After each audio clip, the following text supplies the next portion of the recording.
Luto na tayo ng laing. Yan o. Yung dried leaves.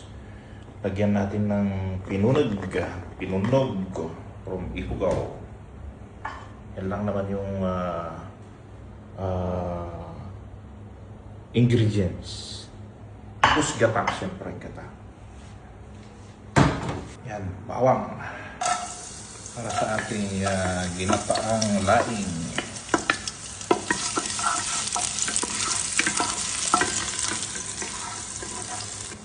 Sibuyas.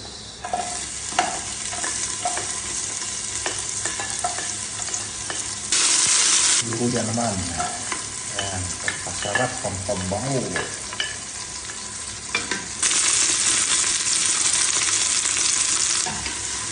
Lagyan na natin ng chorizo. Yan yung inunod namin sa amin. Ayan. Last na natin ito. Para may pabango.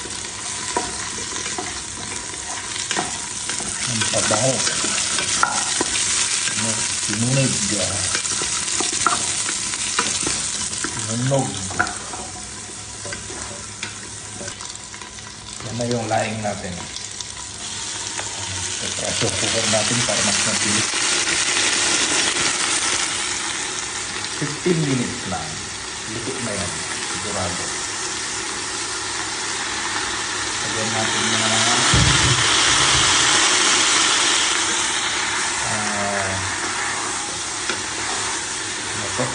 gata.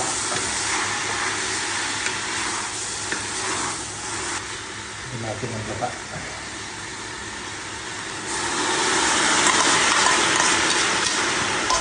Hindi pang gata.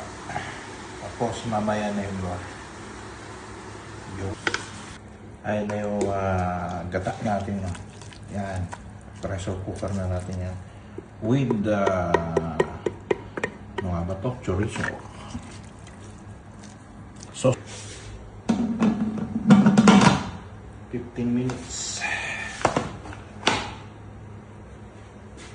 Yung ayan na yung laing natin with pinunog.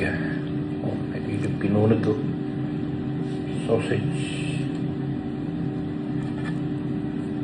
Kaya na.